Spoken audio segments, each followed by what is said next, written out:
Hey there, hope you are doing well today. Wanted to make sure that I got a few things said today. It's been quite the interesting day, just in general. Didn't go to work because we had doctor's appointments and celebrations for other things, and so I just got done fixing dinner and everybody's eating, and I said, oh, I want to go do this video before, it gets too late, before I forget, before I get too tired. And it occurred to me that that is pretty much classic caregiver behavior, in that we forget to take care of ourselves and we forget to go ahead and put our needs first. And the reason that I wanted to talk about this today is because this is someplace where I really, really struggle. And then I end up getting angry and frustrated and sad and oh, I guess the next word that comes to mind is sorrowful, but I mean, I just said sad, so what else do you want? But I want to remind myself, and I want to remind you, that it is okay to take time for ourselves. It's okay to take time for just you. It's okay to take the time, whether that is to take a nap or read a book, or if it's in your budget, go get a manicure, go buy a new book. Whatever makes you happy, it's okay to do. Of course, I have to balance a couple things in there. As a professional, I'm a financial person, so the first thing I'm going to say is if it fits in your budget. And sometimes there are things that we really want to do that we simply cannot afford financially. And that gets very frustrating, because how many times do the dollars and cents go towards things for the kids that we are taking care of, whether that is gas to get to the doctor's appointments, or the co-pays, or the new medication that maybe we finished the last round of medication, maybe we changed it since then, and it's kind of like all these dollars just flutter and fly away. And that can be very, very frustrating. And it's not always easy to find the sweet spot in your budget when you are handling so many things. When stresses are particularly high in our house, we eat out, and we eat out a lot. And that is, we won't talk about how much weight I've gained recently. But at this point, sometimes it's just a matter of, the bills are paid. I put money in savings, and sometimes not putting money in savings is okay too. Get those bills paid, get food on the table in whatever form, and then if you can put some money away, absolutely, that's terrific, do so.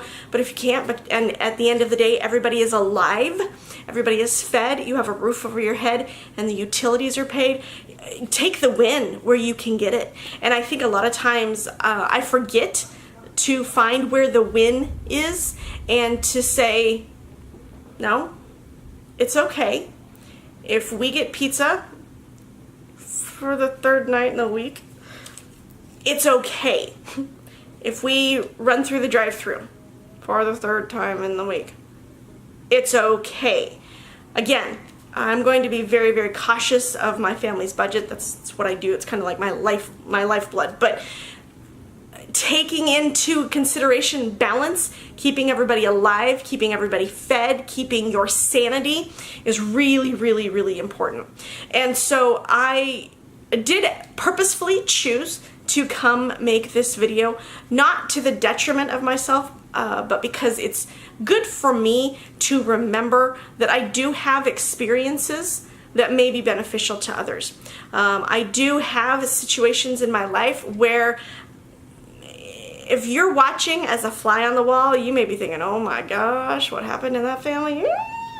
And I want to share that there are pieces of life that none of us are particularly excited about or proud about. How many times have I snapped at my kids because they just had one hug and I'm trying to move on to do something else, and now they want another hug, and I'm like, oh my God, can I have some space? I'm constantly reminding myself that it's okay to stop. The dishes don't always have to be done. And please do not misunderstand me. I do not have a gloriously clean house. Too much other stuff going on. But I get on this path and I'm like, okay, let me go do this, let me go do this, let me go do this, because it seems sometimes that it's never ending, and I am trying to work in there some of this time for myself, even if that's just 15 minutes sitting down playing a game on my phone or reading a couple of chapters out of a book. And so it's like, okay, let me finish this. Don't anybody get in my way. Let me go to my room. Let me shut the door. Let me read for a few minutes. Dogs, please don't ask for anybody. Please don't, don't anybody have an anxiety attack. Sometimes I lose it. I want to let you know that if you lose it too, you're not alone. And if you don't lose it, props to you. If you could give me a couple of tips, I'd appreciate it. I'm always looking for feedback in terms of ways that I can consider making improvements to myself and hopefully helping my family. I hope that you all have had a wonderful day. I hope that you remember to take time for yourselves and that it's okay to ask the people that you're caring for to give you a couple of minutes, just like it's okay to ask your spouse or your parents or your significant other for help if you need it. If you are a single person on your own, even more power to you, but let your person know that you're caring for. Let that child know, hey, listen, mama or daddy needs 5 minutes. Just give me 5 minutes and I'll be right back with you. And it's okay to check out for those 5 minutes, making sure that child is safe and, not in the middle of a tick storm or not in the middle of an anxiety attack. Of course, we keep those things in mind, but it's okay to step away for a few minutes when everybody's safe, and